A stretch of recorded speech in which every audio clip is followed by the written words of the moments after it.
चलिए तो बात बढ़ाते हैं आगे। वर्क, पावर, एनर्जी, और इसमें अपन वर्क स्टार्ट करते हैं।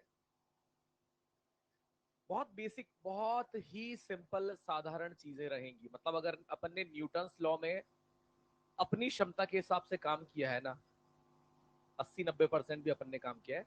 वर्क, पावर, एनर्जी बहुत सिंपल कंडीशन, सिंपल चैप्टर अपने को लगेगा, है ना। तो फिलहाल यहाँ पर सबसे पहले वर्क से स्टार्ट होती है बात। और क्या कहा जाता है,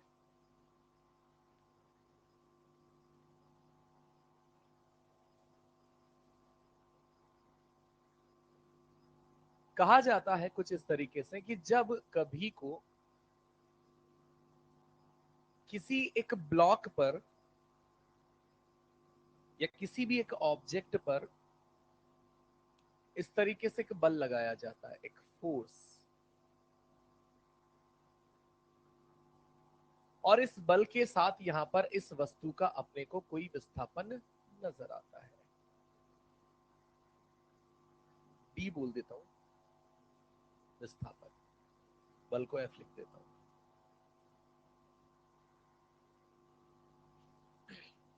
तो साधारण सी बात यहां पर क्या रहती है कि कार्य को, वर्क को कैसे डिफाइन किया गया, कहा गया कि यहां पर इस प्रकार की साधारण स्थिति में जो कार्य परिभाषित होगा वो कार्य परिभाषित होगा बल गुणा विस्थापन।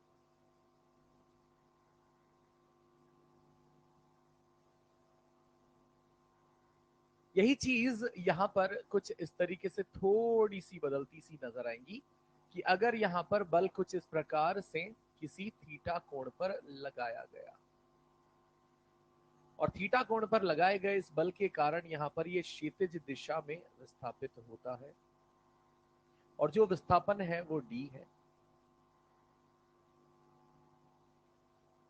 तो इस स्थिति में क्या समझ में आएगा कि यहां पर इस बल का जो इस विस्थापन के अनुदिश घटक होगा, तो बल्कि यहां पर इस प्रकार से अपन फिलहाल दो घटक कर सकते हैं।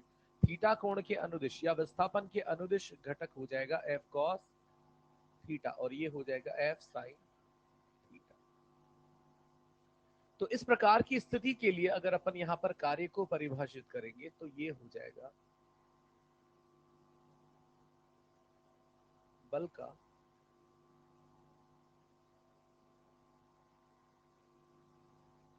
विस्थापन के अनुदिश घटक गुणा विस्थापन। और इसी चीज को, कार्य को W में लिख देता हूं, है ना। और बल का विस्थापन के अनुदिश घटक क्या समझ में आया, और विस्थापन को हम क्या लिख देंगे, D। तो यही चीज क्या बन जाती है, एफ डी कॉस थीटा। और इसी चीज को हम गणित में एफ वेक्टर डॉट अदिश गुणन,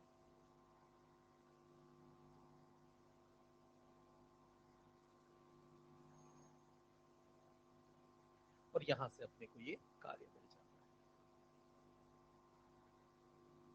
तो कुल मिलाकर अगर यहां से मैं परिभाषित करना चाहूं तो क्या कर दूंगा, एफ सदिश व विस्थापन सदिश डी सदिश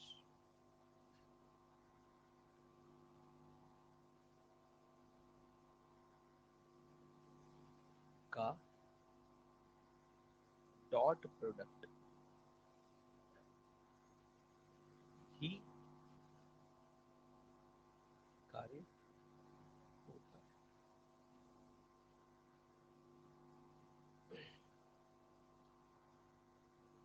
तो मैंने यहाँ पर जो बात लिखी उसको मैं फिर से रिपीट करता हूँ। मैंने कहा कि जो आसान सी बात हमने यहाँ पर निकाली है वो निकाली है एफ डॉट डी। और जब हमने यहाँ कहा अदिश गुणन, तो ये जो राशि हो जाएगी ये कैसी राशि है, अदिश राशि।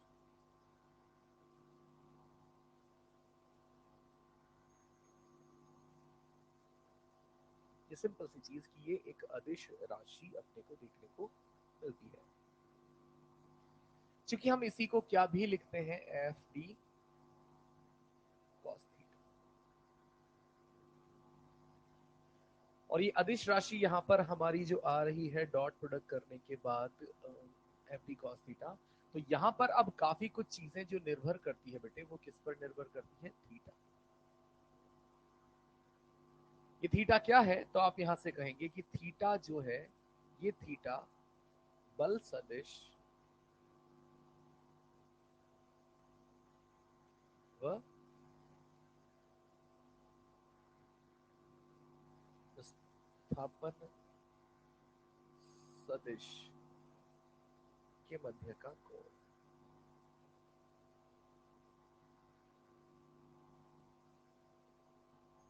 और कोण निकालना थोड़ा सा यहाँ से ट्रिकी रहता है, क्योंकि जब हम वेक्टर पढ़ते थे ना, तो वेक्टर में भी मैं आपसे कहता था कि बेटा दो वेक्टर को जोड़ना, घटाना, गुणा करना कोई कठिन काम नहीं है, क्योंकि हर चीज का फॉर्मूला है। फॉर्मूला याद है तो हमारा काम हो जाता है। पर जो फिर भी गलतियां होती है, और फिर भी गलतियां होती है, तो उसका एक ही कारण हमें वहां पर समझ में आता है कि वेक्टर्स को जोड़ते घटाते टाइम जब आप फॉर्मूला लगाते हैं तो उनमें थीटा की आवश्यकता पड़ती है, और थीटा होता है सदिश ए और सदिश बी के मध्य का कोण।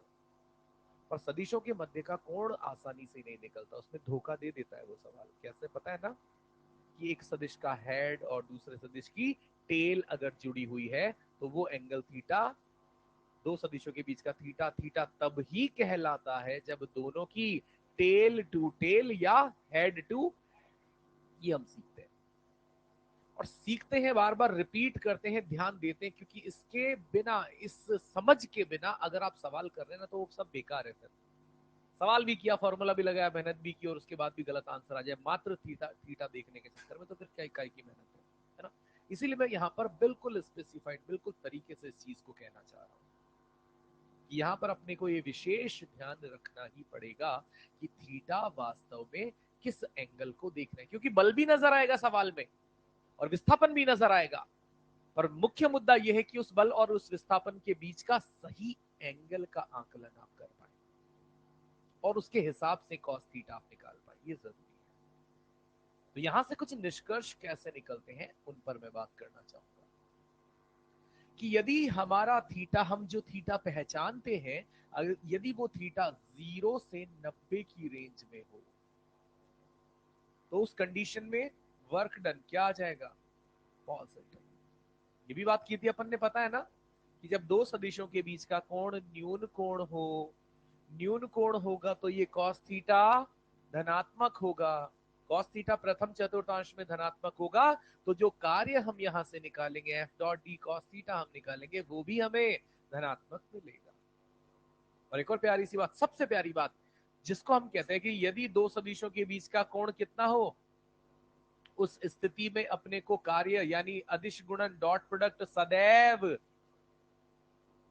बहुत सारे सवालों में, मतलब अच्छे सवालों में जब भी हम बात करते हैं ना, काफी बार आपको ये देखने को मिल जाएगा अच्छे सवालों में कि दो सदिश हैं और दोनों एक दूसरे के लंबवत हैं। फिर कुछ कुछ नई चीज हमें वहां से ढूंढनी होती है, तो मैं एक एक गुणधर्म, एक प्रॉपर्टी वहां पर हमेशा इस्तेमाल करता हूं कि चूंकि वो दिए गए दो सदिश लंबवत हैं, तो एक चीज तो मैं वहां पर क्या कर लेता हूं, दोनों का डॉट प्रोडक्ट करके 0 के बराबर कर देता हूं।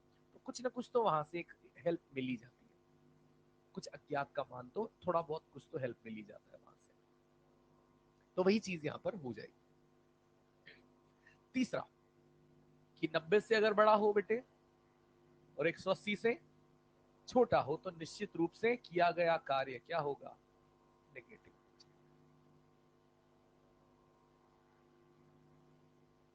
इसके लिए अगर हम यहां पर यूनिट, इकाई की बात करते हैं बेटे, इकाई,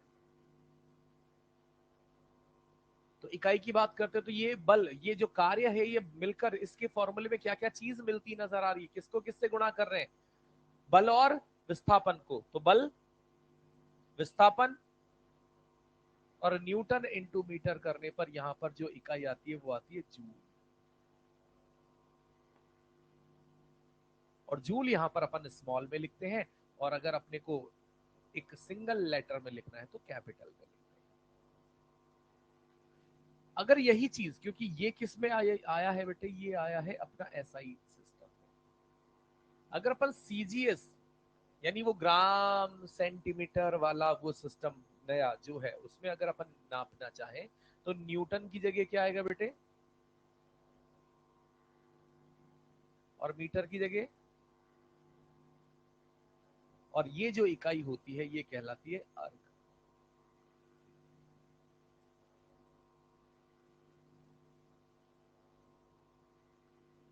आप जानते हैं कि 1 न्यूटन में 10 की घात 5 डाइन होते हैं, 1 न्यूटन में, और 1 मीटर में 100 सेंटीमीटर। तो कुल मिलाकर यहां से समझ में आ जाएगा कि 1 जूल में 10 की घात 7 अर्ग आपको निकल देना।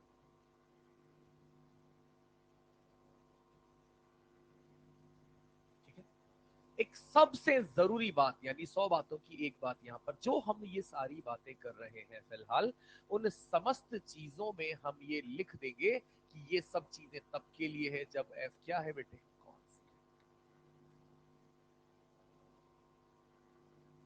10, 20, 50।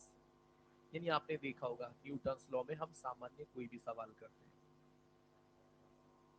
दो सतहें, दो ब्लॉक हैं चल रहे हैं, तो उनके मध्य कोई भी किसी भी बल का कार्य, तो उनके मध्य जो भी बल हम लगाते हैं सामान्यतः कांस्टेंट आते हैं।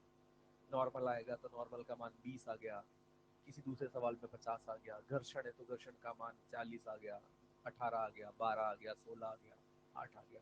रस्सी है तो तनाव बल का मान 50, 100, 60 निर्भर करता है, और जो भी होता है वहां पर बलों को हम जनरली क्या देख पाते हैं, कांस्टेंट। और जब जब बल कांस्टेंट आपको दिखता है, उसी साधारण से कांस्टेंट बल दिखाए गए बल का उस निकाय में हो रहे विस्थापन के साथ अदिश गुणन, यानी एफ डी कॉस थीटा हमें करना है। जब कभी भी यहां पर ये कांस्टेंट ना होकर अगर वेरिएबल होगा, तो वेरिएबल का मैं सिर्फ हिंट दे रहा हूं, हम आगे बढ़ेंगे। वेरिएबल होगा तो क्या होगा बेटा, कि यदि एफ वेरिएबल है तो चीजें बदलेंगी, और कैसे बदलेंगी, फिर वहां पर क्या किया जाएगा, समाकलन किया जाएगा, है ना। हम फिलहाल वापस वही उसी थीम पर आ जाते हैं कि हम कांस्टेंट बलों का कार्य गणना करना चाहते हैं, उनकी कांस्टेंट बलों का कार्य निकालना चाहते हैं। तो यहां तक की बात इकाई तक की बिल्कुल क्लियर है। कार्य धनात्मक भी हो सकता है, ऋणात्मक भी हो सकता है, शून्य भी हो सकता है, ये भी पक्की बात है ना। कार्य को शून्य होने में 3 चीजों का विशेष योगदान होता है। कार्य धनात्मक है, ऋणात्मक है, ये तो दो ही बातों पर निर्भर करेगा। धनात्मक कब, जब वो कोण न्यून कोण होगा, ऋणात्मक कब, जब वो कोण अधिक कोण होगा। पर कार्य शून्य कब कब किन किन परिस्थितियों में हो सकता है, पहला कि लग रहे बल और विस्थापन के बीच, दूसरा विस्थापन ही शून्य हो जाए वस्तु का, और तीसरा लग रहा बल ही शून्य हो जाए वस्तु पर। समझ रहे, ये चीज हम यहां पे कहते हैं। क्लियर है मैटर अभी तक। तो हम आगे बातें भी करेंगे कि कब यहां पर अपने को बल शून्य मिलते हैं, क्या परिस्थितियां हैं, पर उन परिस्थितियों में सबसे प्यारी परिस्थिति यही है बेटे, क्योंकि जब बल या विस्थापन शून्य हो जाएगा तो आपको सवाल खुद ही कह देगा।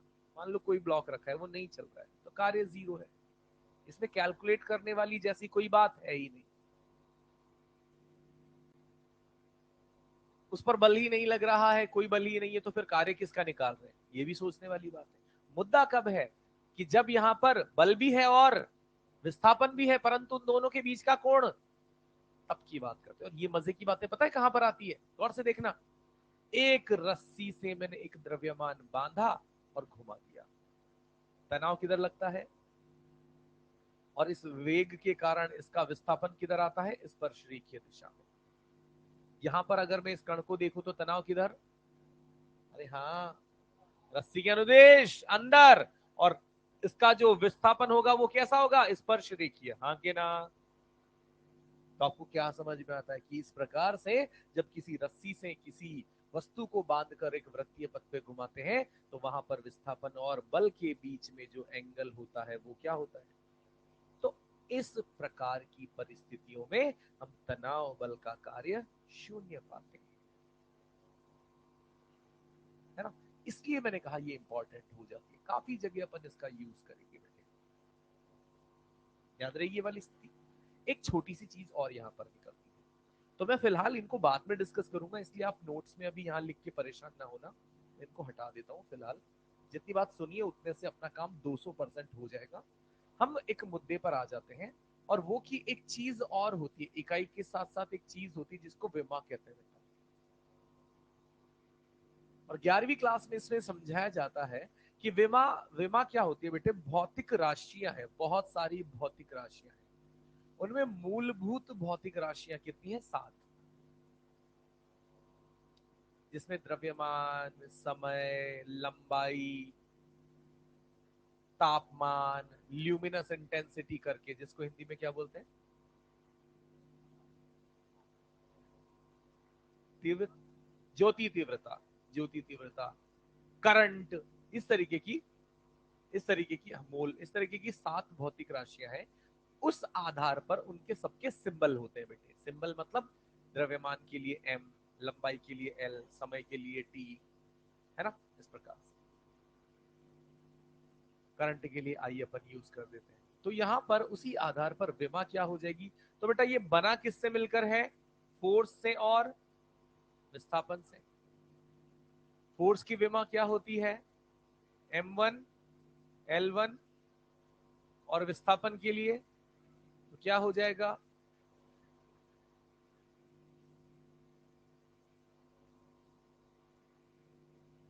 तो बहुत कोई बड़ी स्थितियां नहीं है, साधारण साधारण सी सारी बातें हैं। एक स्टेटमेंट और मैं देना चाहूंगा, हो सकता है उसको आपको समझने में दिक्कत हो, डिस्कस करना उसको। मैं कहना चाह रहा हूं, मैंने एक स्टेटमेंट न्यूटन लॉ में कहा था। मैंने कहा था कि बल इस प्रकार की भौतिक राशि है जो फ्रेम पर निर्भर नहीं करती। और इसको पढ़ाया था हमने तरीके से। हमने कहा था कि एक लिफ्ट जिसके अंदर एक डोरी से द्रव्यमान लटकाया है, हम लिफ्ट के अंदर से देख रहे थे तो हमें तनाव मिला था mg, लिफ्ट के बाहर से देख रहे थे तो तनाव मिला था mg प्लस ma। तो मैंने कहा था गड़बड़ है, क्योंकि तनाव बल, जो बल है उसको किसी भी फ्रेम से देखा जाए आंसर क्या आना चाहिए? सेम। तो उसी कमी को दूर करने के लिए हमने एक नया जुगाड़ निकाल लिया था, स्यूडो फोर्स। और स्यूडो फोर्स लगाकर भी अंत में मैंने फिर से यही कंक्लूड किया था। मैंने कहा था कि देखो बेटा, कभी गलती नहीं होनी चाहिए। कोई भी बल है, किसी भी फ्रेम से देखा जाए, उस बल का मान आना चाहिए समान। घर्षण बल किसी वस्तु और किसी ट्रक की सतह के बीच में, अब वो घर्षण बल आप सतह से देखें तो भी उतना ही आना चाहिए जितना उस ट्रक पर बैठकर देखा जा रहा। बल ऐसा नहीं हो सकता कि उस फ्रेम से इतना बल घर्षण बल है, ग्राउंड फ्रेम से इतना घर्षण बल है, कम ज्यादा नहीं हो सकता। परंतु विस्थापन एक ऐसी राशि है जो सदिश, जो सापेक्षिक राशि है। विस्थापन क्या है बेटा? सापेक्षिक का मतलब क्या है? वो फ्रेम पर निर्भर करती है। विस्थापन फ्रेम पर निर्भर करती है। मतलब जैसे ये ट्रेन है, ट्रेन के अंदर मैं 1 मीटर चलता हूं, तो ट्रेन के अंदर से देखने पर मेरा विस्थापन कितना? वो ट्रेन चल रही है और उस ट्रेन को बाहर से कोई देख रहा है, यानी बाहर से कोई आदमी मुझे देख रहा है और ट्रेन भी चल रही है। तो मान लो जितनी देर में मैं 1 मीटर चलता हूं, ट्रेन उतनी देर में 10 मीटर चलती है। 10 मीटर ट्रेन चली, 1 मीटर में चला, तो कुल मिलाकर बाहर से देखे जाने पर मेरा कुल विस्थापन 11। मानते? मानते कि नहीं मानते? क्योंकि मैं यहां हूं और मैं एक डब्बे में हूं। 10 मीटर डब्बा चला और डब्बे के अंदर 1 मीटर में चला, तो मैं कुल मिलाकर कितना आगे आ गया अपनी पुरानी पोजीशन से? 11। और यहां पर दोनों चीजें, कार्य की गणना में दो चीजें हैं, बल भी है और बल फ्रेम पर निर्भर, परंतु विस्थापन फ्रेम फ्रेम पर। अब फ्रेम फ्रेम के हिसाब से कार्य की गणना करेंगे तो किए गए कार्य का मान भी अलग अलग आएगा। बोलो, कार्य क्या है? एफ और डी का डॉट प्रोडक्ट है। एफ फ्रेम के हिसाब से परिवर्तित नहीं होता, परंतु विस्थापनों का जो मान होता है वो फ्रेम पर निर्भर करता है। विस्थापन फ्रेम पर निर्भर करता है, वेग भी फ्रेम पर, निर्देश तंत्र पर निर्भर, त्वरण भी निर्देश तंत्र पर निर्भर करता है। समझ रहे ना? जैसे मैं ट्रेन में बैठा हुआ हूं, तो ट्रेन में बैठने पर ट्रेन के सापेक्ष मेरा वेग 0। अरे हाँ, पर बाहर अगर ट्रेन 10 से जा रही है तो बाहर वाले प्रेक्षक के सापेक्ष मेरा वेग 10, तो वेग फ्रेम पर निर्भर किया नहीं किया, त्वरण फ्रेम पर निर्भर करता है ना। जैसे हम ट्रॉली के बाहर से देखते तो ट्रॉली का त्वरण मान लो 3 नजर आता है, उसी ट्रॉली पर जाकर बैठने से वो त्वरण नजर आना बंद हो जाता है।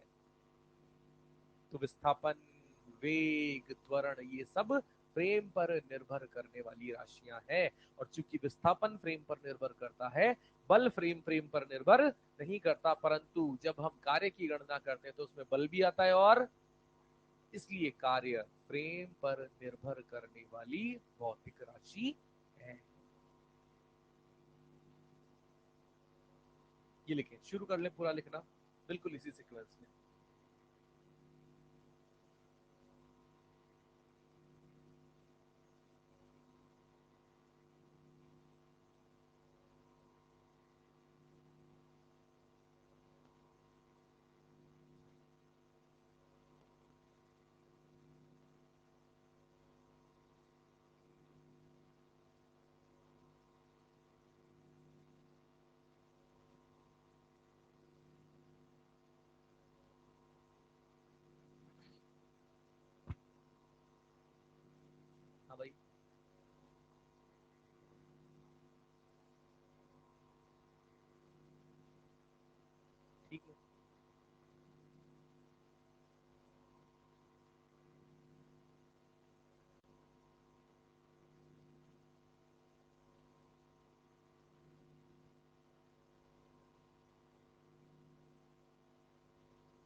जो फिजिक्स में हम पढ़ते हैं ना, वो सब भौतिक राशियां ही हैं। जैसा मुझे फिजिक्स को डिफाइन करना है, फिजिक्स को डिफाइन करना है, तो उसके लिए मुझे जिन जिन चीजों की जरूरत पड़ती है वो सब भौतिक राशि है। जैसे कोई चीज चल रही है, अब उस चलने को डिफाइन करना है तो विस्थापन की जरूरत पड़ती है, वो भी भौतिक राशि।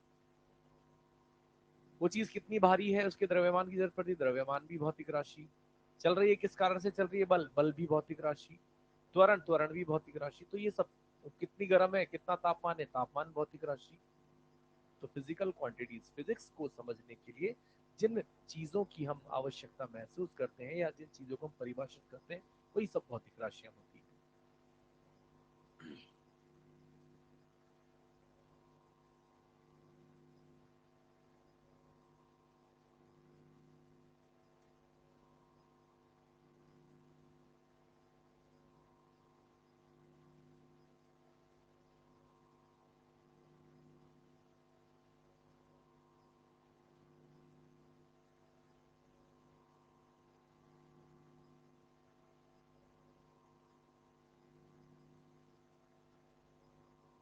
चले,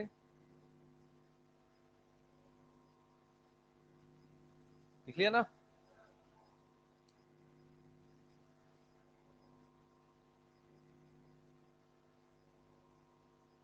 क्या बोल रहे हो बेटा?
लिखा इधर का ये वाला, है ना भाई?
पहले वाले सवाल में बात करें तो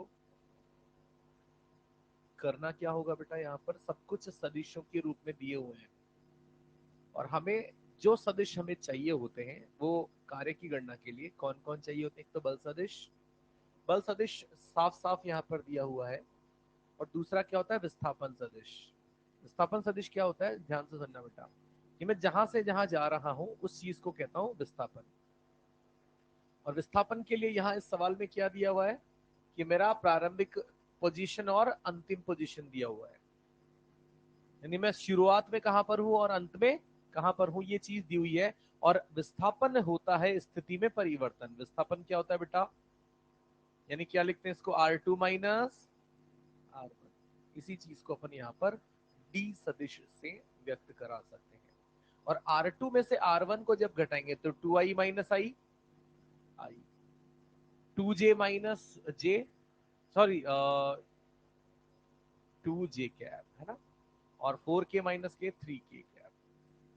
और बस कार्य निकालना है तो हमारा जो फॉर्मूला है प्यारा सा एफ डॉट, और जब अदिश गुणन करते हैं तो एफ कौन है तो गौर से लिख देंगे यहाँ पर आई प्लस जे प्लस 3k, और इसका करना है डॉट प्रोडक्ट, और डी यहाँ पर है आई प्लस 2j प्लस 3k।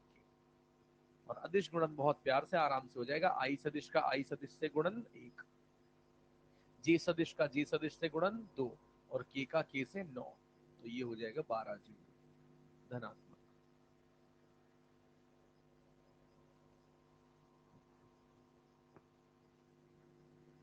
इसमें क्या कर सकते हैं हम, कण एक से ए से बी तक विस्थापन होना है। ए से बी तक विस्थापन सदिश को क्या लिखते हैं बेटे, ए बी सदिश। यही हमारा विस्थापन सदिश है। और ए बी सदिश का मतलब होता है अंतिम स्थिति माइनस अंतिम मतलब बी, प्रारंभिक मतलब। अब बी और ए का, बी में से ए घटाना है, बी में से ए घटाना है तो 4 माइनस 1, 3 तो कौन सा, एक्स घटक यानी आई कैप, 5 माइनस 2 3 ही, और 6 माइनस 3 3 ही के कैप। और बल दिया हुआ है तो F बराबर, सॉरी W बराबर F डॉट टी, और F हो जाएगा 2i cap plus 3j cap plus 3k cap dot 3i cap plus 3j cap plus 3 6 9 और 9 18 24 जूल।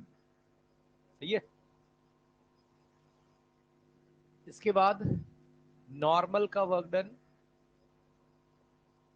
0। नॉर्मल का वर्क डन क्यों 0, कारण क्या रहेंगे कि नॉर्मल वो बल है जो संपर्क सतह से अभिलंब के अनुदिश लगता है। संपर्क सतह अपने को इस ब्लॉक की दिखाई गई है, ब्लॉक किस तरफ जा रहा है ये भी दिखाया गया है, सब कुछ चीजें फिगर में क्लियर है, कितना जा रहा है ये भी दिखाया है। और हम जानते हैं कि नॉर्मल कम लगे या ज्यादा लगे, लगेगा इसी दिशा में। और जो कि विस्थापन और नॉर्मल के बीच में मुझे संभवतया 90 का ही कोण दिख रहा होगा, इसीलिए इसके द्वारा मैं लिख सकता हूं angle between normal and displacement is 90। बस इसी के कारण यहां कार्य क्या हो जाएगा।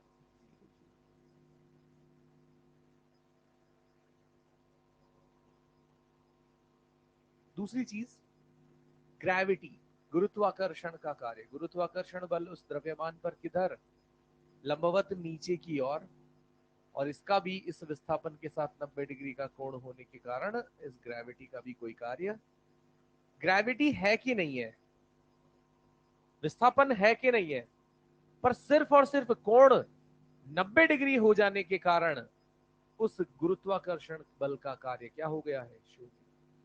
यानी कुल मिलाकर आपको ये बात महसूस करनी पड़ेगी, समझनी पड़ेगी कि किसी बल द्वारा कार्य की प्राप्ति तभी हो सकती है जब उस बल की दिशा में हम विस्थापित हो रहे हैं। जैसे यहां पर अपन एफ ए की बात करते हैं, एफ ए जिस प्रकार का बल है, अब हमने परिभाषा में क्या कहा बेटा, हमने कहा कि चूंकि विस्थापन स्पष्ट नजर आ रहा है फिलहाल, और हमने परिभाषा में क्या कहा कि बल का विस्थापन के अनुदिश घटक गुणा विस्थापन। यानी मेरा उद्देश्य यहां पर सामान्यतया ये रहना चाहिए, 95% क्वेश्चन में अपना उद्देश्य रहना चाहिए कि हम बल को वियोजित करें। या तो मैं सीधा फॉर्मूला लगा दूंगा, क्या फॉर्मूला लगा दूंगा देखना, F D cos theta. F कितना है तो वो मुझे पता है 50, डी कितना है वो मुझे पता है 20, और कॉस थीटा, थीटा इन दोनों के बीच टेल टू टेल जुड़ रहा है ना बेटा, तो थीटा 53, तो कॉस 53। एक तो ये काम हो गया हमारा यहां से सीधा सीधा कॉस 53। इसको अगर अपन सॉल्व कर ले तो 20 गुणा 50 1000, और कॉस 53 3/5, और ये कितना आ जाएगा 600 न्यूटन। सही है मुद्दा। दूसरा काम आप यहां पर संभवतया क्या कर सकते हैं जिससे भी 600 न्यूटन आंसर आएगा, वो ये है कि हम यहां पर जो एफ ए जिसके हम कार्य की गणना कर रहे हैं, इस एफ ए का वियोजन कर लें। एफ ए का एक घटक ये कौन सा हो जाएगा बेटे, एफ ए कॉस 53, जो कितना हो जाएगा 30 न्यूटन, और ये घटक क्या हो जाएगा 40 न्यूटन। फिर से ये 40 जो है ये विस्थापन के लंबवत हो गया, यानी इस 40 वाले घटक से कोई कार्य की प्राप्ति, और 30 वाला घटक इस विस्थापन के अनुदिश आ गया है, तो मैं इस 30 को सीधा सीधा किससे गुणा कर दूंगा, विस्थापन 20 से, तो मुझे यहां पर धनात्मक 600 जूल कार्य मिल जाएगा। ये समझ में आया कि या तो आप सामान्य फॉर्मूला लगा लो जिसमें बिल्कुल दिमाग नहीं लगाना है, या आप चाहते हैं कि मेरे पास है तो आप सीधा सा काम ये भी कर सकते हैं, बलों का वियोजन करके अनुदिश वाला घटक पकड़ के विस्थापन से गुणा कर दे। लंबवत वाला घटक पकड़ने की जरूरत, क्योंकि लंबवत जब भी घटक की बात करेंगे उसका कार्य वहां पर 0 ही प्राप्त होगा। लंबवत किसके, विस्थापन के। जैसे यहां पर एफ बी की बात करते हैं बेटे, एफ बी वाले में मैं यहां पर फॉर्मूला भी लगा सकता हूं, मैं फॉर्मूले से कैलकुलेट करके बता देता हूं। तो एफ बी में बल कितना है, विस्थापन कितना है वस्तु का, और कोण कितना होगा, ना ना कॉस 135, कॉस, क्योंकि आप जानते हैं ये विस्थापन है, ये बल है, तो विस्थापन इधर बल इधर, तो कोण ये वाला नापना पड़ेगा ना बेटे। उधर कितना दिया हुआ है, तो मुझे कौन सा चाहिए, सही बात है, ये काम करना पड़ेगा। 45 जिन्होंने भी कहा वो उन्हीं 20% में से थे जिनकी बात मैंने की थी शुरू में। अब यहां पर क्या हो जाएगा कि ये कॉस 135 की वैल्यू, ये सामान्य काम होता है। बेसिक मैथ्स में हम इसको कैसे पढ़ते थे वो मैं आपको एक बार फिर से बता देता हूं। मैं कहता हूं कि जब भी हमारा कोण बड़ा होता है उसके लिए मुझे त्रिकोणमितीय मान प्राप्त करना होता है, तो जो भी बड़ा कोण है मैं उसको तोड़ने की कोशिश करता हूं 180 के साथ, ना कि 90 के साथ। कहने का मतलब मेरा क्या है, मैं फिर से रिपीट करता हूं। मैं चाहता हूं कहना कि 135 को लिख पाने की दो इच्छाएं हैं, दो दो समाधान है। 180 माइनस 45 भी लिखा जा सकता है और 90 प्लस 45 भी लिखा जा सकता है, पर मैंने आपसे शायद मना किया था कि 90 प्लस वाला मत लिखना, 90 के साथ जो भी है वो मत लिखना। क्या लिखेंगे उल्टा, 180 माइनस, 180 माइनस 45 किस चतुर्थांश को व्यक्त करता है, सेकंड चतुर्थांश में कॉस, माइनस, तो यहां पर सबसे पहले मैं क्या लगा दूंगा, फिर यहां पर 180 माइनस 45 में क्या बचेगा, माइनस लगाने के बाद मात्र कॉस 45, कॉस 45 का मान 1/, और यहां पर क्या है 50, यहां हो जाएगा ये 50√2 इंटू 20 इंटू कुछ ऐसा, ये √2 से √2 कट के माइनस का 1000 जूल आ जाएगा। यही कार्य घटक वियोजन से कैसे होगा उस पर भी एक बार अपन विचार विमर्श कर लेते हैं। घटक वियोजन का मतलब कि ये जो 50√2 बल नजर आ रहा है, आ रहा है सबको नजर, इस 50√2 बल के एक तो ये घटक हो जाएगा और एक ये घटक हो जाएगा, लंबवत वाला घटक कोई का जीरो नहीं होगा, कोई कार्य नहीं कर पाएगा, समझ रहे ना, घटक तो होगा ना। अब ये वाला घटक 50√2 का कॉस 45, 50, अरे हाँ ना। अब ये वाला घटक 50 और विस्थापन इधर, इन दोनों के बीच का कोण 180 पर कॉस का मान -1, तो यहां से अगर अपन दूसरे तरीके से करते हैं तो -1 तो पहले आ गया, और ये वाला घटक कितना बोले 50, और विस्थापन कितना बोले 20, यहाँ से भी आंसर कितना, माइनस का। तो मैं क्या समझाना चाह रहा हूँ, कोई मुझे समझाएगा?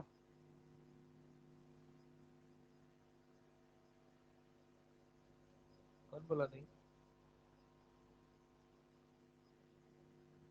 पीछे से आएगी फिर आवाज।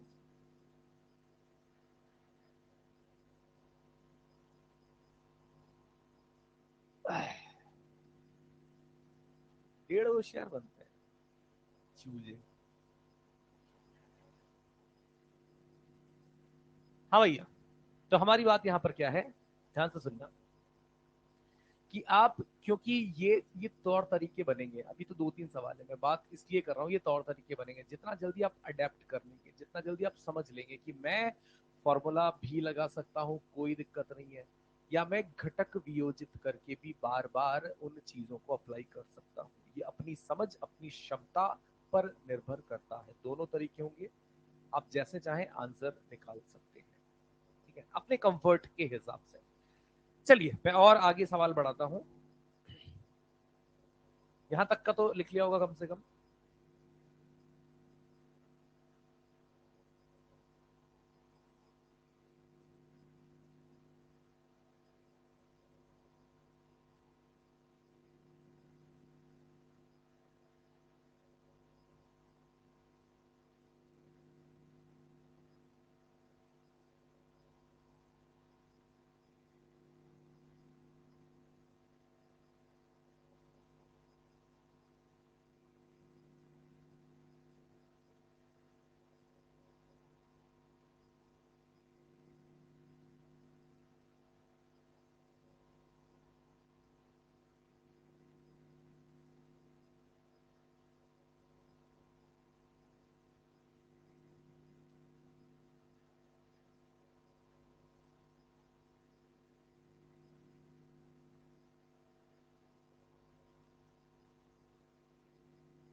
बेटा तू ये लास्ट वाला।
सबका अलग अलग निकालना है, घर्षण का, फ्रिक्शन का।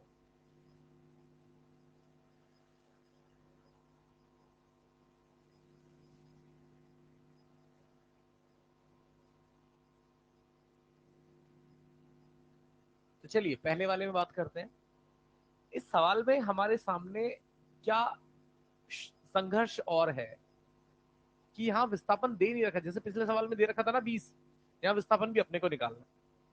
और उस विस्थापन को पता करने के लिए हमें थोड़ी थोड़ी पुराने चैप्टर्स की नॉलेज होनी चाहिए। पहली, कि ये निकाय कितना त्वरित है, किस त्वरण से त्वरित है।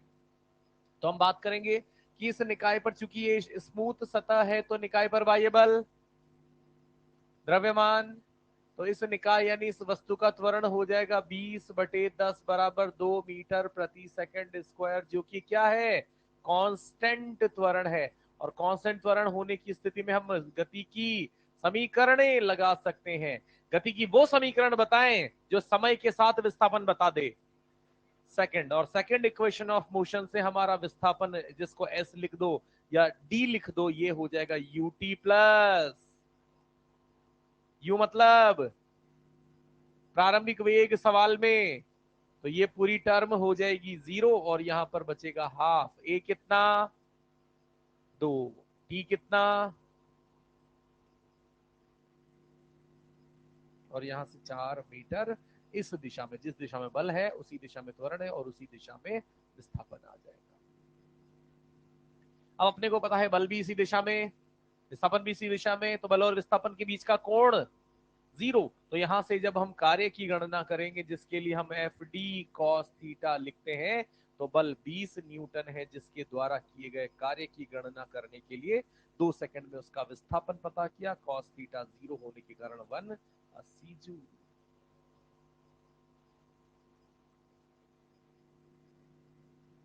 दूसरे में 300 और -120। कैसे हम बात कर सकते हैं, हमने यहां पर चुना है कि अगर किसी वस्तु पर बाह्य बल लग रहा है परंतु वहां घर्षण भी मौजूद है, तो घर्षण कितना मौजूद है इसको पता करने के लिए, यानी वस्तु चलेगी या नहीं चलेगी, इसको पता करने के लिए हम क्या पता करते हैं, सीमांत घर्षण बल पता करते हैं। तो सीमांत घर्षण बल कितना हो जाएगा, उपस्थित म्यू 0.2 और ये 100, कितना आ गया, कितना आ गया, आगे कितना लग रहा है, वस्तु चलेगी कि नहीं चलेगी, चलेगी तो किस त्वरण से चलेगी, उसके लिए हम लिख देंगे कुल बल 50 आगे पीछे 20/10 बराबर 3 मीटर प्रति सेकंड स्क्वायर।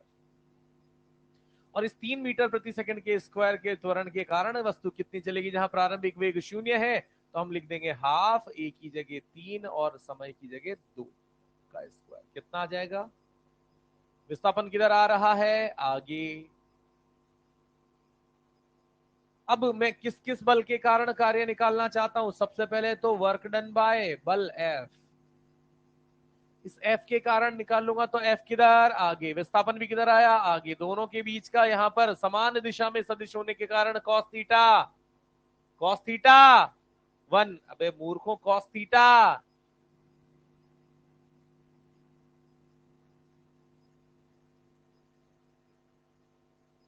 तो बल यहां पर 50 न्यूटन है, विस्थापन 6 है और कॉस थीटा 1 यहां पर हो जाएगा 300 जूल कार्य मिलेगा बाह्य बल का। और अगर मैं फ्रिक्शन की बात करता हूं, फ्रिक्शन पीछे, बिल्कुल पीछे सतह के अनुदिश, विस्थापन आगे, तो फ्रिक्शन और विस्थापन के बीच का कोण 180 के कारण कॉस थीटा, और किस बल की बात करें, घर्षण, घर्षण है 20 और विस्थापन तो वही 6 ही है, तो ये आ जाएगा। सुनिएगा, अरे सुनो भाई, हम यहां इन सवालों में एक बात सीखते हैं कि यदि मुझसे पूछा जाता है बल F द्वारा किया गया कार्य, तो क्या बोलूंगा 300, घर्षण द्वारा किया गया कार्य तो क्या बोलूंगा -120, पूछूंगा कुल किया गया कार्य, कुल किया गया कार्य कितना, 180, कुल किया गया कार्य 180। बात को ध्यान से सुनना बेटा, कुल किया गया कार्य, तो आपको पता है यहां पर इस वस्तु पर कितने बल हैं? 4। कितने बल हैं? एक नॉर्मल जिसका कार्य 0, एक ग्रेविटी 0, एक बल F 300, एक घर्षण। तो मैं क्या करूंगा, 4 बल यहां पर देख रहा हूं, तो चारों बलों का कार्य यहां पर निकाल चुका हूं, अलग अलग अलग अलग। फिर जब मुझसे पूछा जाता है अगर किसी सवाल में कि कुल कार्य कितना होगा, तो मैं चारों कार्यों को जोड़कर बता दूंगा, तो आंसर होगा मेरा 180। मानते हैं? ठीक है। दूसरा, इसी किए गए कुल कार्य को, अबे जो भी, चंडीदास इधर देख ले भाई, अपनी होशियारी में मस्त रहे वो अलग चीज है, पर मेरी बात को सुन ले। मैं किसी सवाल को रोक कर कोई बात कह रहा हूं तो कुछ निष्कर्ष निकलेगा उसका भविष्य में कभी ना कभी। तो मैं यहां पर क्या कहना चाह रहा हूं कि जब मुझसे कुल किए गए कार्य की बात होगी, और आप जानते कुल किए गए कार्य की बात कब होगी, जब कार्य ऊर्जा प्रमेय के खतरनाक से खतरनाक सवाल भी आप करेंगे ना, तो बात कार्य ऊर्जा प्रमेय से ही होती है। तब यही बातें जो मैं कह रहा हूं ना, यही आपके दिमाग में बैठी है, तो काम 100% हो जाएगा। मैं फिर से रिपीट कर रहा हूं, मैंने कहा कि जब कुल किए गए कार्य की बात होगी, तो मेरे पास चॉइस पहली नंबर 1 क्या रहेगी? पहली मेरे पास चॉइस रहेगी कि मैं हर एक बल द्वारा व्यक्तिगत रूप से कार्य की गणना कर लूं और उन समस्त कार्यों को जोड़कर कुल कार्य बता दूं। दूसरी चॉइस मेरी ये रहेगी कि मैं वस्तु पर कुल बल एफ नेट निकाल लूं। कितना एफ नेट? 50 आगे 20 पीछे, तो कुल बल 30 गुणा कुल विस्थापन 30 गुणा 6 180। धनात्मक की ऋणात्मक? क्योंकि कुल बल किधर आ रहा है, विस्थापन भी किधर है। क्या समझ में आया? मैं फिर से रिपीट कर देता हूं आखिरी बार, कि जब कुल बलों समस्त बलों द्वारा किए गए कुल कार्य की बात होगी, तो आप पहले, एक तो चॉइस ये है कि आप समस्त बलों का क्या निकाल लें, अलग अलग कार्य निकाल कर अंत में सबको जोड़ दें, या शुरुआत में कुल बल निकाल लें और कुल बल गुणा विस्थापन किया गया समस्त कार्य आपको प्राप्त हो जाएगा। दोनों से आंसर क्या आने चाहिए? ठीक है बात? चलिए छोड़ दो, जो मैंने कहा वहीं पर ड्रॉप कर दो, इस क्वेश्चन को शुरू करते हैं। बोलो, बल एफ द्वारा कार्य 960, और घर्षण बल द्वारा -240। क्या बोलते हो, सही है?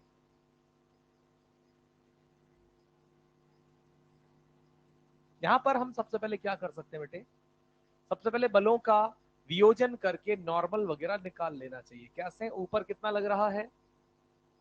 100, तो क्षैतिज दिशा में और इस ऊर्ध्वाधर दिशा में, यहां नीचे mg, जिसका मान 100, तो यहां पर ऊपर क्या लगेगा? नॉर्मल का मान 40 भाई, नॉर्मल का मान, नॉर्मल 40, तो पीछे क्या लगेगा? घर्षण। घर्षण का मान म्यू इंटू एन। म्यू कितना? 0.5, एन कितना? 40, तो घर्षण कितना? आगे चलाने वाला बल कितना है? 80। पीछे रोकने वाला घर्षण कितना है? 20। वस्तु चल पाएगी कि नहीं चल पाएगी? चलेगी, इस दिशा में चलेगी, इस दिशा में त्वरित होगी, तो वही त्वरण अगर मैं निकालना चाहता हूं तो हो जाएगा 80 माइनस 20। कोई है जिसका 20 न्यूटन पे तोता उड़ गया? 20 न्यूटन क्यों आया घर्षण? म्यू इंटू एन करने पर। एन 40 ही क्यों है? एन 100 क्यों नहीं है? एमजी के बराबर क्यों नहीं है एन? क्योंकि एन एमजी के बराबर होता ही नहीं है। एन तो एन है, जो आपको कैलकुलेट करना पड़ता है। आप कभी भी अगर किसी क्वेश्चन में एन एम जी लेकर बैठे तो ये आप बिल्कुल गलत कर रहे हैं। एन आपको कैलकुलेट करना ही पड़ेगा हर सवाल में। अगर और कोई बल ना हो तब जाकर एन बराबर एम जी पाया जाता है। यहां पर चूंकि 60 न्यूटन का घटक एक आ रहा है, तो एन 40 है, 40 के हिसाब से घर्षण आ गया, घर्षण के हिसाब से कुल क्षैतिज बल आ गए, द्रव्यमान से डिवाइड कर दिया, 6 का त्वरण आ चुका होगा। और ये 6 का त्वरण विस्थापन कितना देगा? हाफ इंटू ए इंटू टी स्क्वायर, 12 मीटर। किधर? आगे।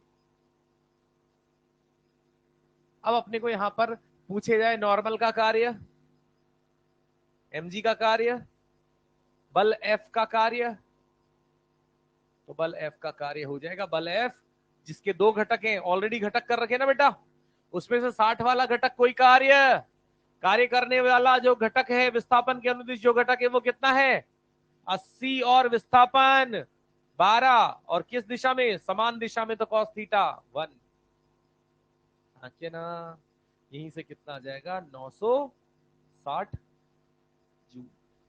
दूसरा घर्षण बल का कार्य, घर्षण बल किधर लग रहा है, क्षैतिज तल के अनुदिश पीछे, विस्थापन किधर हो रहा है, तो यहां पर ये cos थीटा की वैल्यू क्या आएगी, और बल है 20, विस्थापन है 12, माइनस का 240। यहां पर भी अगर अपन देखें कुल बलों का कार्य कितना है,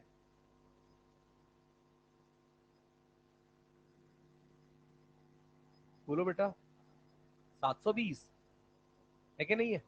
अब यही कार्य डायरेक्ट निकालना होता कुल कार्य, तो कुल बल निकाल ले, इसने कहा पर कुल बल बोलो 60, बहुत बढ़िया, 60 गुणा 12, 72, यानी 720।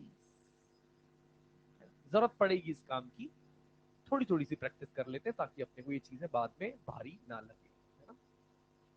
तो फिलहाल इंडिविजुअल अलग अलग कार्य हम निकाल रहे हैं और वो हमने सक्सेसफुली निकाल लिया है। पहले दो सवाल लिख लिए होंगे बेटे।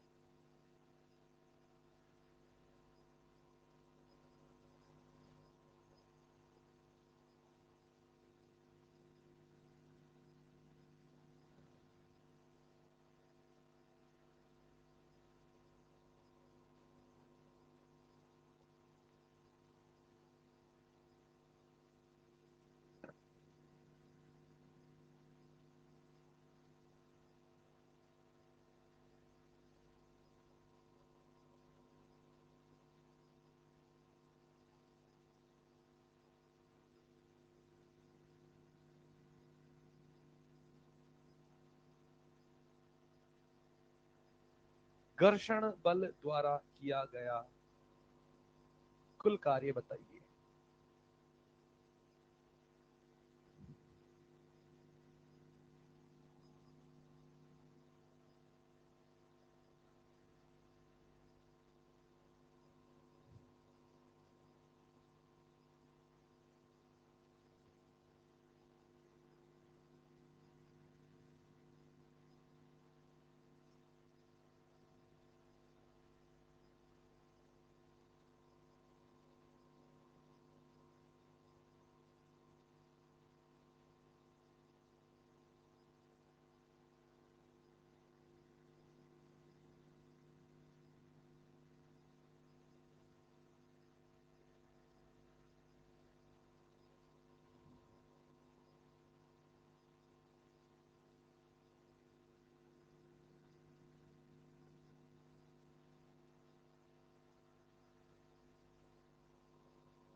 मैं 2-3 दिन से एक बात और करना चाह रहा था, कुछ लगातार शिकायतें आपकी जो आ रही है ना, उनमें 6 लोग कगार पे हैं, मतलब भविष्य ना बिगड़ जाए। इन्वेस्टिगेशन कभी भी हो सकता है बेटे, कभी भी किसी भी दिन। शिकायत ये है कि अनावश्यक कार्य, यानी कुछ जो आपके विद्यार्थी जीवन को शोभा नहीं देते, ऐसे कार्य आप करने में ज्यादा मदमस्त हैं। मुझे पर्सनली ऐसा लगता है कि हो सकता है, वैसे अधिकार नहीं रखता वो बच्चा जो भी ऐसे कार्य करते हैं कि यार मैं पढ़ूं पढ़ूं लिखूं, और फिर भी अगर आप चाहते हैं कि जीवन में थोड़ा कुछ कर जाए, तो कुछ छेड़खानी जैसे ऐसे जो कार्य है वो ना करें।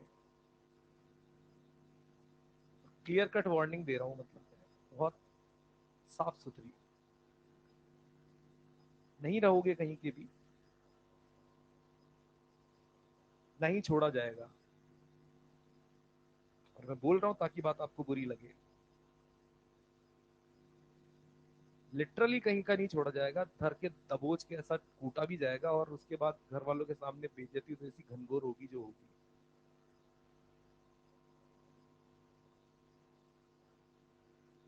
तो ध्यान रखना बेटा, आज से बंद हो जाए तो बहुत बढ़िया है।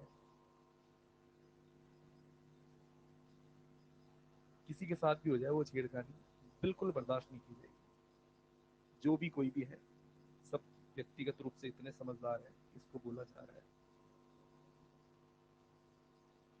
अगली बार से अगर बिल्कुल भी कभी भी ऐसा सुनाई दिया ना, आगे पीछे जरा सा भी, 1 मिनट का भी आपका ऐसा कि आप सोचते भी पाए गए,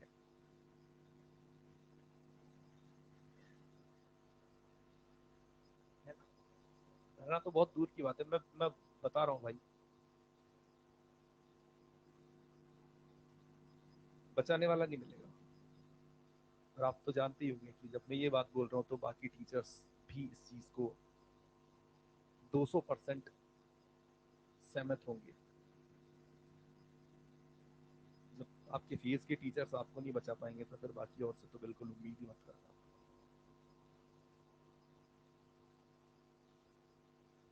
और फिर भी लगता है कि नहीं, हम ज्यादा 30 मार गए तो आजमा के देखेंगे। ये भी खुला चैलेंज है ना।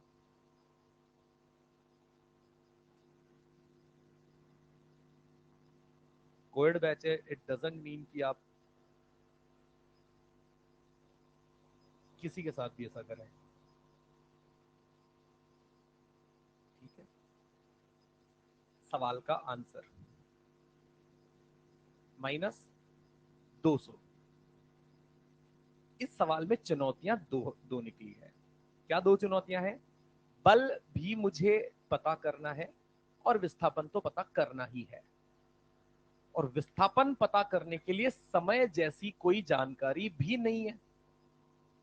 पर एक जानकारी बड़ी प्यारी सी है कि एक वस्तु जिसे किसी वेग से फेंका गया है अंत में जाकर, और ये जितनी दूरी जाकर रुकता है, इसी को हम एक नाम से पढ़ा करते थे, स्टॉपिंग डिस्टेंस। जो कि कितनी होती है पता है? यू स्क्वायर बाय, बात सिर्फ ये मंदन निकालने की है।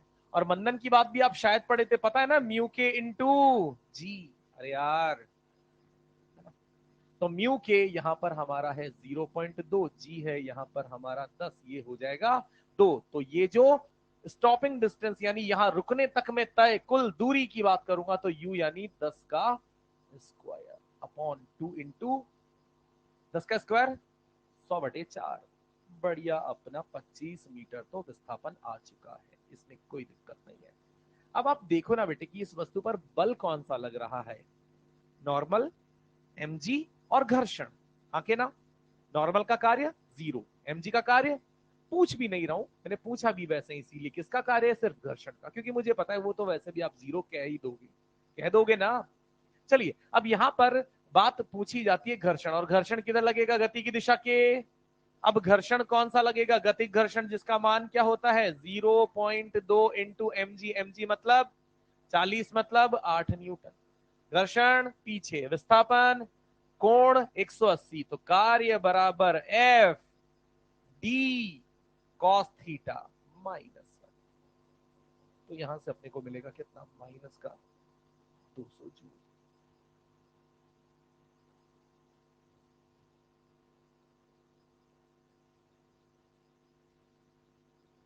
अपन ईएलपी डिस्कस कर लेते हैं आज के लिए, पढ़ाई का ये ठीक है, 15-20 मिनट अपन ईएलपी का डिस्कशन उठा लेते हैं, ईएलपी ने पढ़ जाए अपनी पूरी।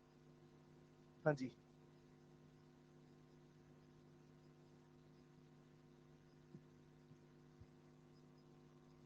विस्थापन क्यों नेगेटिव आएगा भाई? अरे नहीं आता है यार।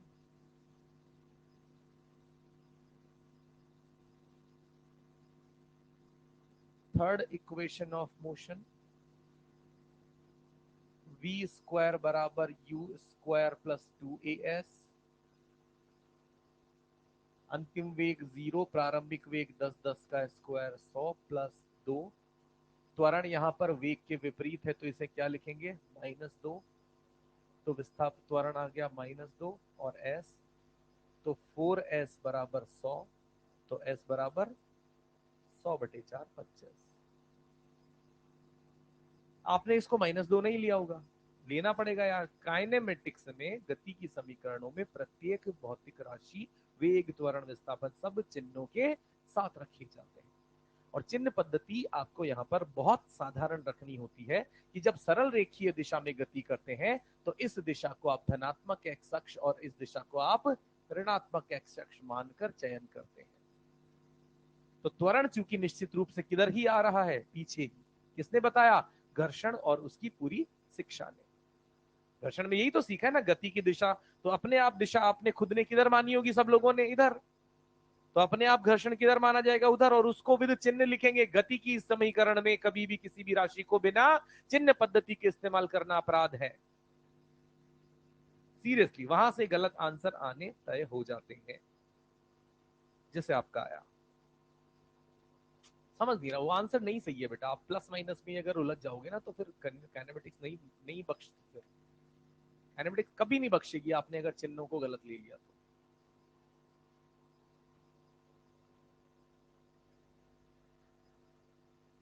हाँ बेटा, मतलब आपने विस्तार, हाँ ठीक है।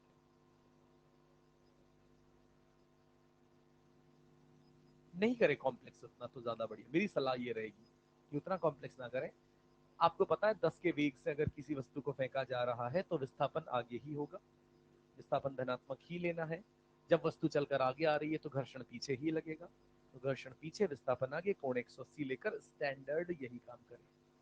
और देखो फिर अगर मुझे चीजें बहुत अच्छे से पता है तो फिर मैं उनके साथ कैसे भी खेल सकता हूँ, मैं कहीं भी प्लस कहीं भी माइनस लेके भी सही आंसर ला सकता हूँ, अगर मैं उनमें बिल्कुल माहिर हो चुका हूँ तो फिर वो आप कर सकते हैं, उसमें कोई दिक्कत नहीं है। आंसर अपने को फिजिक्स के हिसाब से, गणित के हिसाब से मेंटेन करना पड़ेगा, है ना। 2 स्लाइड पीछे में क्या दिखेगा? हाँ बेटा, एफ नेट पीछे की तरफ आ रहा है। हाँ, होने दो, कोई दिक्कत नहीं है। वो कुछ भी कारण रहा हो, जब आपको विस्थापन दे दिया है तो इस विस्थापन पर सवाल उठाने वाले आप और हम कोई नहीं होते। मतलब मेरा कहना यह है कि अगर विस्थापन नहीं दिया होता, विस्थापन आप पर छोड़ा जाता है कि आप विस्थापन निकालें, तो आप उस वस्तु पर कुल बल, कुल त्वरण और कुल त्वरण के साथ कुल विस्थापन ज्ञात करेंगे।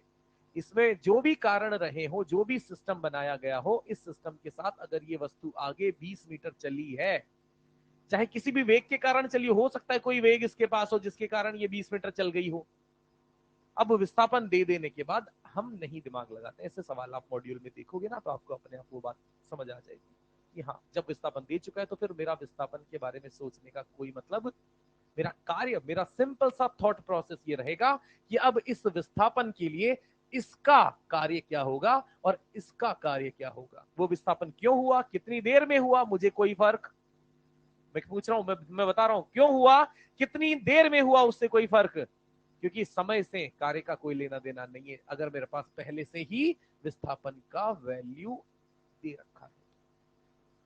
पर अगले सवालों में आप यहां पर समय पर इसलिए निर्भर हो जाते हो क्योंकि समय के साथ गति की समीकरणों के साथ अपने को विस्थापन खुद ज्ञात करना है। ये दो डिफरेंस यहां पर चले, इसलिए अपन ने सीक्वेंस से सवालों को किया है। चलिए, तो आप ईएलपी निकालें, ईएलपी के साथ अपन डिस्कशन थोड़ा थोड़ा सा निपटा लेते हैं ताकि सिर्फ मॉड्यूल अपने को बचे। यार यहाँ से मॉड्यूल भी चोरी हो गया।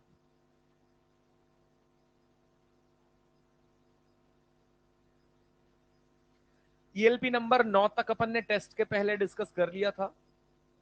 ईएलपी नंबर 10 में कुछ सवाल बचे हुए थे, उनमें आप पूछे ईएलपी 10 में सवाल नंबर 1 और 2। सवाल नंबर 1 और 2 बोलो बेटे। सवाल नंबर 3,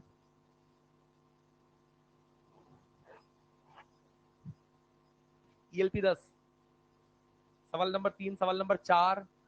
4 बता देते हैं, बढ़िया।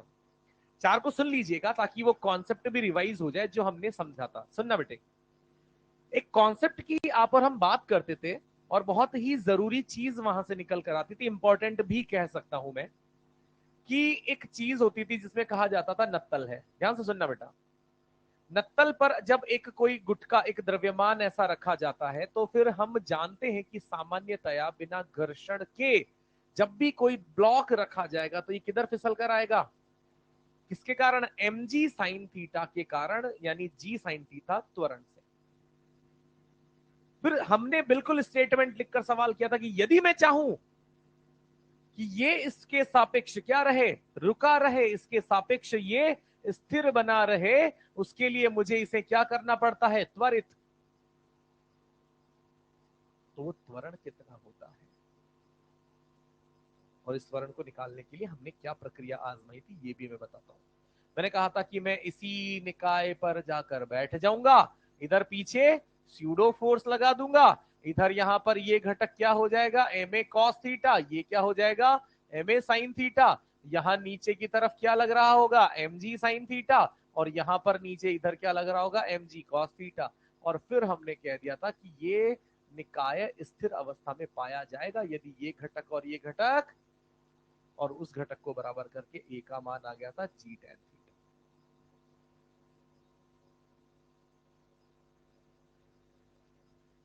अब मुझे ध्यान से सोच के बताओ, पूरे निकाय में ये और ये साथ चल रहे हैं इस दिशा में, किसी त्वरण, और ऐसा करने के लिए क्या इस निकाय को इधर से बल चाहिए? इस पूरे निकाय को इधर से बल चाहिए? वही बल अपने को बताना है। तो बल बराबर द्रव्यमान गुणा त्वरण, यही हमें बताना है। तो द्रव्यमानों में दोनों आएंगे ना बेटा, क्योंकि जो बल हम लगाना चाह रहे हैं वो दोनों द्रव्यमानों को एक साथ चलाने में कार्य कर रहा है। और किस त्वरण से चलाना चाहते हैं हम जानते हैं कि यदि इसको इसके सापेक्ष स्थिर रखना है तो जी टेन थीटा ही अंतिम समाधान है। थीटा का मान सवाल में दिया हुआ है, खत्म। इसके अलावा क्वेश्चन 4 तक और कोई? नो। ये 5 6 7 8 9, 8 तक कोई दिक्कत? 8 तक, 8वां, 8वें की बात कर लेते हैं। पहले तो मुझे ये बताओ कि रॉकेट वाले सवालों में हम फॉर्मूला, हम कॉन्सेप्ट क्या लगाते थे? हम कहते थे कि रॉकेट पर जब गैसेस जल के बाहर निकलती है तो ऊपर फोर्स लगता है कौन सा? वी रिलेटिव डीएम बाय, गुरुत्वीय क्षेत्र है तो नीचे क्या लगाएंगे? और इसके कारण रॉकेट को किधर त्वरित करेंगे? तो समीकरण क्या बन जाएगी? V relative DM by D T minus M G बराबर, जहां ए क्या होता था? रॉकेट के निकाय का द्रव्यमान, निकाय का द्रव्यमान। चलिए, सवाल नंबर 8 की आपने बात कही तो बात कर लेते हैं। 2000 किलो का तो शुरू में रॉकेट था और इस पर बल रहित क्षेत्र में, बल रहित क्षेत्र का मतलब mg, इसमें 50 किलोग्राम प्रति सेकंड, ये क्या है? dm by D T 50। और किस स्पीड से?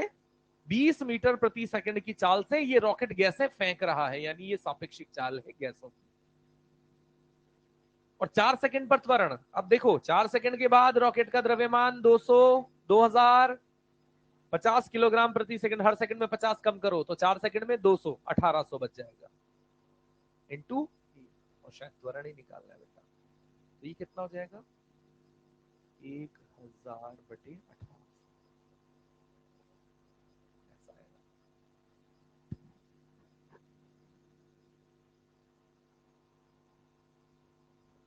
9 पूछे? कुछ भी नहीं पूछा बेटा। 9 में सिर्फ ये पूछा है कि अगर प्रारंभिक द्रव्यमान आपका m0 है,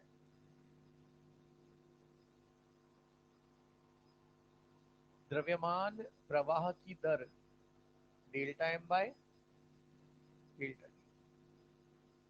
क्यों? क्योंकि इसी ने कहा है एक रॉकेट डेल्टा टी समय में डेल्टा m द्रव्यमान की गैसों को छोड़ता है। यानी dm बाई dt का मान मैं किससे लिख सकता हूं? Delta m by delta T. नहीं, यही बात समझ नहीं है तेरे को? हाँ बोल। अबे हाँ, तेरे से बात कर रहा हूँ तो क्यों नहीं समझ में आई है? तू तो नवा पूछ रहा था। चिरकुट। अब यहां से डीएम बाई dt अगर है तो t समय में कुल कितना द्रव्यमान खर्च हो जाएगा, ये डीएम बाई dt से कर देंगे ना गुणा। जैसे अभी सवाल में किया ना बेटा, डीएम बाई dt 50 है तो 4 सेकंड में कितना खर्च हो गया द्रव्यमान? 200। बिल्कुल वैसे ही डीएम बाई dt हमारे द्रव्यमान प्रवाह की दर है, t से गुणा कर देंगे तो इतना ईंधन जल चुका है। तो अब कुल शेष द्रव्यमान कितना हो जाएगा?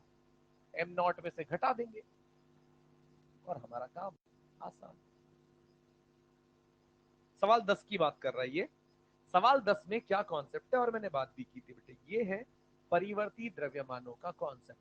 परिवर्ती द्रव्यमानों में जब भी बलों की बात की जाती है तो क्या लिखा जाता है? V D M by. और ये कॉन्सेप्ट कहां कहां काम आता है? पानी के pipe,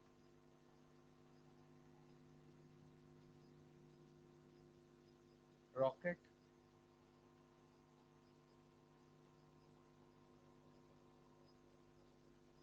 conveyor belt. Conveyor belt यानी वो पट्टा, चलित पट्टा, है ना? ये बिल्कुल वही चलित पट्टे पर या किसी गाड़ी पर भी हम बात कर सकते हैं। ये गाड़ी को हम वी वेग से, वी नियत चाल से चलते देख रहे हैं, और जब इस पर रेत गिराई जाती है तो इसका द्रव्यमान किस दर से बढ़ रहा है गाड़ी का? डीएम बाई dt दर से। अरे बढ़ रहा है कि नहीं बढ़ रहा है? तो अब इस गाड़ी पर कितना बल लगाना पड़ेगा? तो वही बल लगाना पड़ेगा F into V D M. जिस दर से द्रव्यमान बढ़ रहा है और जिस वेग, जिस नियत वेग से ये ट्रक चल रहा है, v क्या होगा? नियत, और डीएम बाई dt द्रव्यमान प्रवाह की दर। तो सिंपल यहां से अपना कितना आ जाएगा? वेग 30 दिया हुआ है, डीएम बाई dt 50 किलो प्रति मिनट, 60 से भाग दे देंगे तो फिर हमारा आंसर आ जाएगा। ईएलपी 11 में बात करो, सवाल नंबर 4 तक।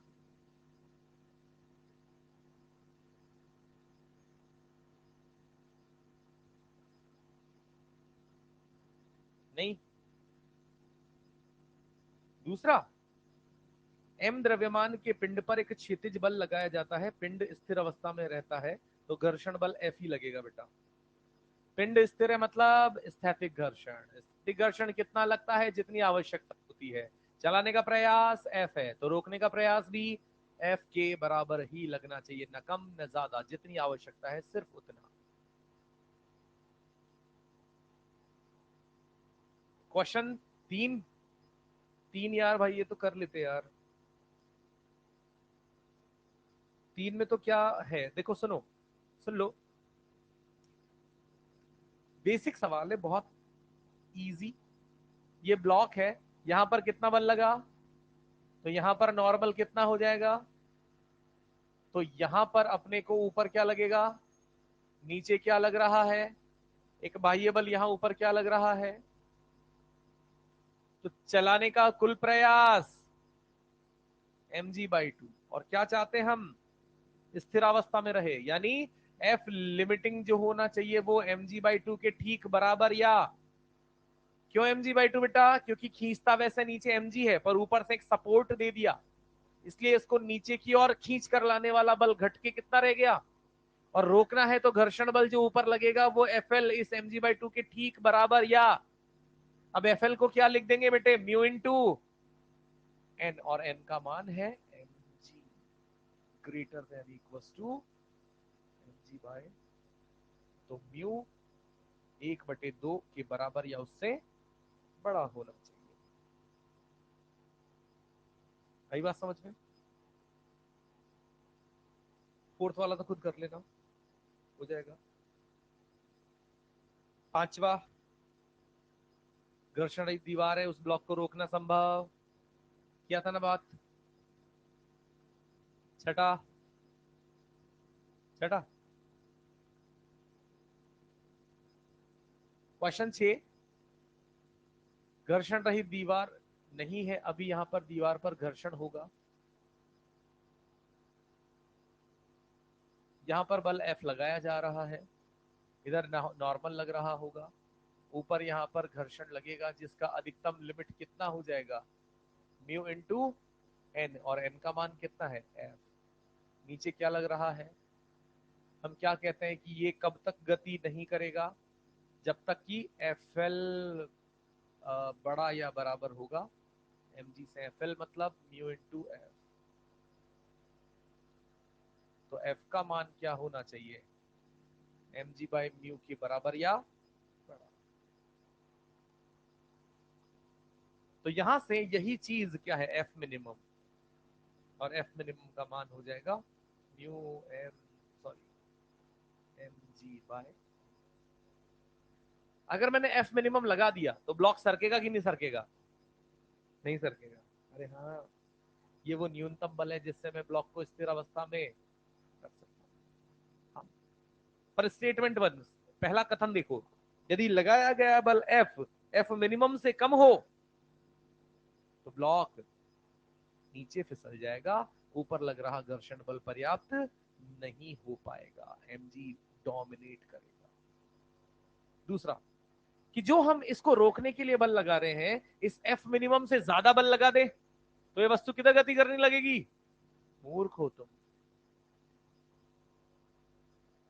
जब आप बल ज्यादा लगाओगे तो घर्षण बल का मान, पर घर्षण बल का मान लिमिटिंग फ्रिक्शन का मान ज्यादा हो जाने का मतलब ये नहीं है कि पूरा फ्रिक्शन लग जाएगा, बल उतना ही लगेगा, घर्षण बल जितनी आवश्यकता है। नीचे mg तो ऊपर भी, मान लो ऊपर लिमिटिंग फ्रिक्शन आ गया, लेट से ऊपर लिमिटिंग फ्रिक्शन आ गया 2mg, कितना आ गया, कितना आ गया, और नीचे इसको चलाने के लिए कितना लग रहा है, तो घर्षण कितना लगेगा, mg ही लगेगा। सीमांत घर्षण बल ज्यादा आ जाने का मतलब ये नहीं है कि बल उतना ही लग जाता है, बल उतना ही लगता है जितना रोकने के लिए आवश्यक होता है। यानी नीचे mg ऊपर mg, तो वस्तु कहीं भी गति जहां है वही बनी रहेगी, चाहे आप कितना ही ज्यादा सीमांत घर्षण बल वहां उत्पन्न करवा दो। तो इसमें ये बात गलत लिख दी इसने कि जब F का मान F मिनिमम से बड़ा हो जाएगा तो पिंड ऊपर गति करेगा, ऐसा नहीं होगा, जहां है वहीं बना रहेगा, फिसलेगा नहीं बस। ठीक है, क्वेश्चन 7, 8, 9 में बेटा कुछ भी अंतर नहीं है, 9 में पूरी लैंग्वेज को ध्यान से सुनना। जो पृष्ठीय क्षेत्रफल अगर है, पृष्ठीय क्षेत्रफल को 2 गुना भी कर देंगे तो ना n बदलेगा ना म्यू बदलेगा। पृष्ठीय क्षेत्रफल की हमने पूरे घर्षण पूरा पढ़ लिया, कहीं कोई बात नहीं करी। यानी मैंने ये कहा कि मैं इसको कोई महत्व नहीं देता पृष्ठीय क्षेत्रफल को, इसका मतलब यह है कि पृष्ठीय क्षेत्रफल कम या ज्यादा होने से घर्षण बल के मान में कोई परिवर्तन, वो घर्षण बल अंततः जिन चीजों पर निर्भर करता है वो है पहला म्यू और दूसरा एन नॉर्मल। अब 2 किलो की वस्तु है, उसका पृष्ठीय क्षेत्रफल कम रखूं या पृष्ठीय क्षेत्रफल ज्यादा रखूं, नॉर्मल का मान तो 20 न्यूटन ही लगेगा कि नहीं लगेगा। म्यू जो है, म्यू वो सतह की प्रॉपर्टी है, कितनी ज्यादा सतह खुरदरी है, कितनी ज्यादा वहां पर रफ सरफेस है, उसके आधार पर म्यू निर्भर करता है। तो सतह क्षेत्रफल बदल देने से कोई फर्क नहीं पड़ेगा, जितना पहले फिसल रहा था अभी भी वो फिसलेगा, इसमें कोई परिवर्तन नहीं है। 10, 11, 11 बेटा 11 में ये सवाल तो बेसिक, बहुत बेसिक सवाल हो चुके हैं अब अपने लिए, इनको पूछ रहे मतलब अपन नहीं वेक्टर नहीं पढ़ रहे, फिर अपन काट रहे बस जिंदगी।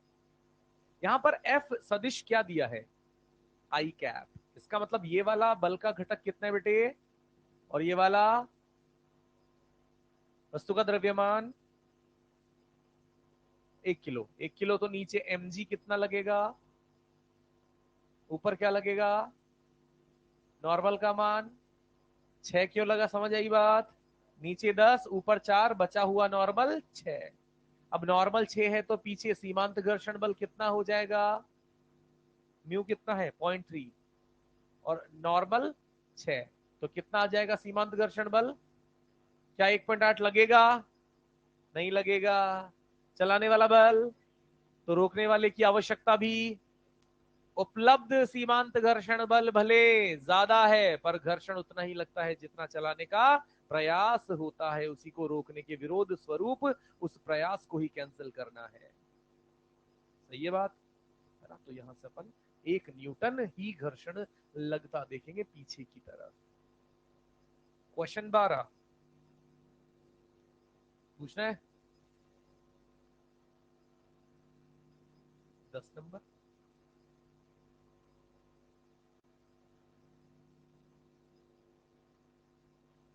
सोच क्या है घर से। क्वेश्चन 12 की बात कर लेते हैं, चलो थोड़ा सा गौर से, जितना दिमाग है सिर्फ उतना लगाए और ध्यान से सुनना, मेरी बात को ध्यान से, जो मैं पूछूं सिर्फ उसी नजरिए से सोचने की कोशिश करना, आपका बहुत सिंपल आंसर आ जाएगा। और ये बढ़िया सवाल है भाई,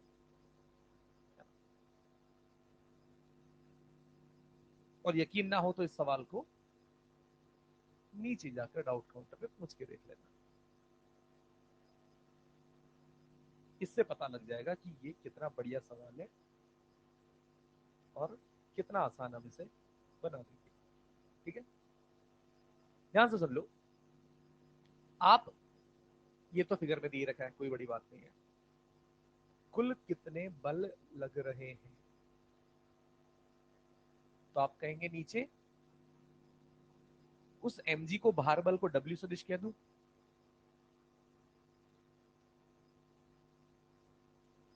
इसको n सदिश कह दूं, इसको fr सदिश कह दूं, क्योंकि मुझे भी नहीं पता स्थैतिक है जो है कैसा है घर्षण स्थिर अवस्था में, fs। ठीक है बेटे, और वस्तु स्थिर अवस्था में, वस्तु साम्य में है, हाँ या ना। इसके अलावा कोई बल है क्या यहाँ पे, बोल दो।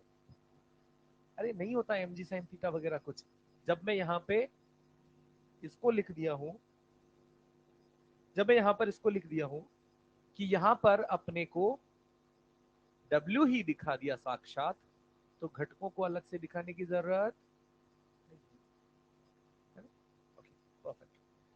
क्या यहाँ पर ये वस्तु साम्य अवस्था में है, साम्य अवस्था में होता तो कुल बल 0 होते हैं, यानी मैं यहाँ पर क्या अपनी इच्छा से ये लिख सकता हूँ, W सदिश प्लस नॉर्मल सदिश प्लस FR सदिश सब मिलके होने ही चाहिए, क्योंकि वस्तु पर दिखाए गए समस्त बल शून्य होने चाहिए, तभी वस्तु साम्य अवस्था में, स्थिर अवस्था में नजर आ रही होगी। हमसे पूछा क्या है ये पढ़ लो बस।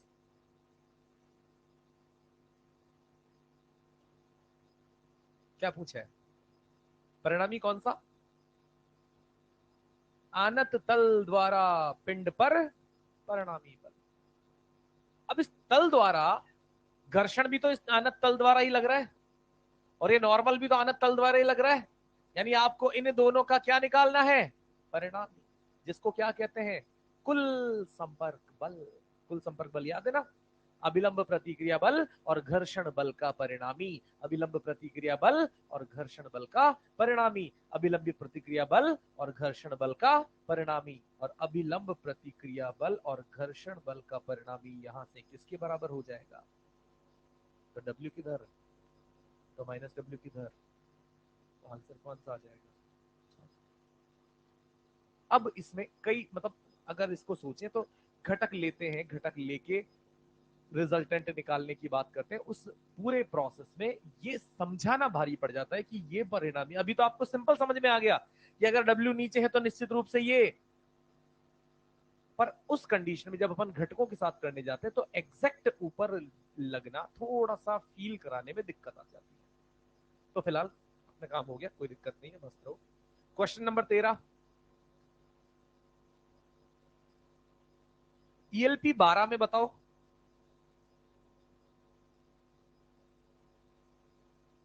सेकंड में क्या बता दूं भाई ऐसा? सेकंड वाले सवाल तो शायद अभी थोड़ी देर पहले वर्क पावर एनर्जी में ही करके निकले अपन। मुझे जहां तक ध्यान है शायद ये ऐसे ही तो सवाल है, कोई बल लग रहा है, कोई घटक है, घर्षण निकालना है। क्या कर रहे हो बॉस? हाँ, दूसरा तो नहीं बताऊंगा। पहला, बहुत बढ़िया। तीसरा, तीसरे में कोई उलझन? चौथा तो अपना मॉड्यूल बचा है, वो ऐसे ही अपन 10-15 मिनट निकाल के कल डिस्कस कर लेंगे। हाँ बेटा।